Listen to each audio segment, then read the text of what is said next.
Assalamualaikum warahmatullahi wabarakatuh. Nama saya Rizky Mutiara dengan NIM 2488053. Kali ini saya akan membahas tentang artikel mengenai tempat wisata yang pernah kami kunjungi. Salah satunya yaitu Gua Mampu. Nah, pada judul artikel saya yaitu Misteri Kerajaan Batu di Gua Mampu. Pada zaman dahulu ada sebuah kerajaan di mana dalam kerajaan tersebut terdapat 7 desa, tetapi kerajaan ini ditimpa musibah, yaitu dikutuk menjadi batu yang disebabkan putri rajanya sendiri, sehingga dalam Gua Mampu terdapat batu yang mirip dengan manusia dan binatang. Kerajaan ini disebut Kerajaan Mampu. Gua Mampu terletak di lereng Gunung Mampu, Desa Cabeng, Kecamatan Dobocoe. Gua ini berjarak 45 km dari kota Bone, Watampone, atau sekitar 4 jam dari kota Makassar. Akses jalannya yang cukup memadai sehingga terlihat menarik dengan adanya hamparan pemandangan serba hijau dari persawahan yang bisa ditemukan di sepanjang perjalanan. Itu saja pemandangan alam tersebut mampu memanjakan mata, bahkan sebelum sampai di lokasi utama. Saat memasuki tempat wisata, pengunjung akan diwajibkan untuk membeli tiket masuk yang sangat ramah di kantong.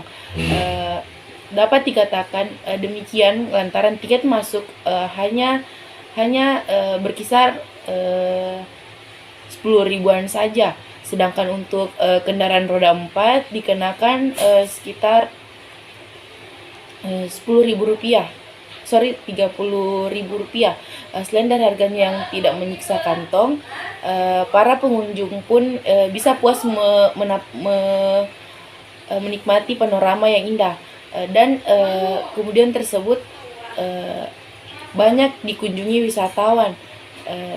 Tidak hanya keindahan yang begitu menawan, Gua Mampu juga dapat menyapa para pengunjung dengan saat pertama kali memasuki gua tersebut. Sebelum masuk ke gua tersebut, pengunjung telah disambut dengan stalagit serta stalagmit yang begitu cantik dan rapi.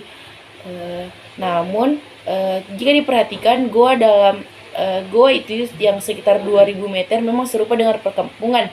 Mungkin hal inilah yang bisa membuktikan bahwa legenda ini benar adanya. Seperti gua pada umumnya, makin dalam menyusuri gua, pencahayaan pun makin minim. Untuk mengenali objek sekitarnya akan sangat susah, sehingga dapat mengganggu selama perjalanan. Penerangan kecil pun seperti senter nampaknya kurang efektif untuk digunakan. Namun pengunjung tak perlu khawatir akan kondisi tersebut, sebab melihat adanya jasa peminjaman obor. Jasa ini memang dibuat untuk para pengunjung yang hanya dibanderol dengan harga 5 ribuan per obor saja. Nampaknya harga tersebut cukup ramah di kantong. Selain adanya fasilitas berupa obor, pengunjung juga bertemu dengan guide lokal yang berfungsi untuk memandu para pengunjung. Selain itu, guide lokal bisa memandu para pengunjung selama menyusuri gua agar tidak tersesat. Mengapa tidak? Gua ini merupakan objek wisata terluas yang ada di Sulawesi Selatan. Kemudian misteri kerajaan batu di Gua Mampu. Kehidupan di masyarakat di Gua Mampu serba berkecukupan. Semua kebutuhan bisa terpenuhi sehingga kerajaan yang disebut mampu. Nah, kerajaan Mampu dipimpin oleh Laodang Patara dan istrinya yang bernama Lawelelu. Laodang Patara mempunyai seorang putri yang bernama Apungelung Mangenre.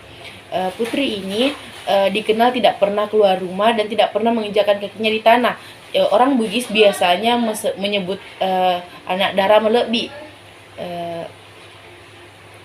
Menurut cerita, putri raja terkenal memiliki kulit yang putih. Suatu hari sang putri sedang menenun namun dia tanpa ia sengaja ia menjatuhkan kain tenunnya di tanah dan dia malas untuk mengambilnya.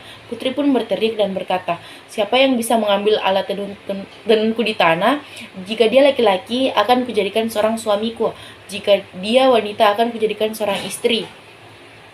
Tapi tak seorang pun yang mendengarkan teriakan sang putri, kecuali anjing liar.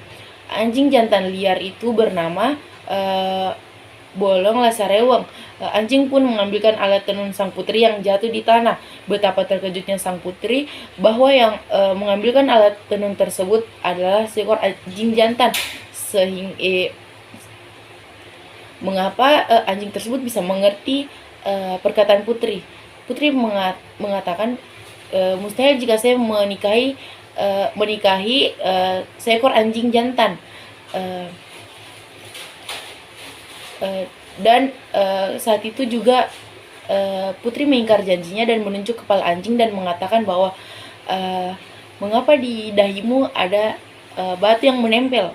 Kemudian anjing juga membalikan kata-kata tersebut kepada seorang putri bahwa kamu juga memiliki batu di dahimu. Nah, mulai saat itu kerajaan semua dikutuk menjadi batu, baik itu jalan, sawah, prajurit, kapal, dan segala isi yang ada di dalam goa. Saya rasa hanya itu yang bisa saya jelaskan mengenai misteri kerajaan batu di Gua Mampu. Kurang dan lebihnya mohon dimaafkan. Wassalamualaikum warahmatullahi wabarakatuh.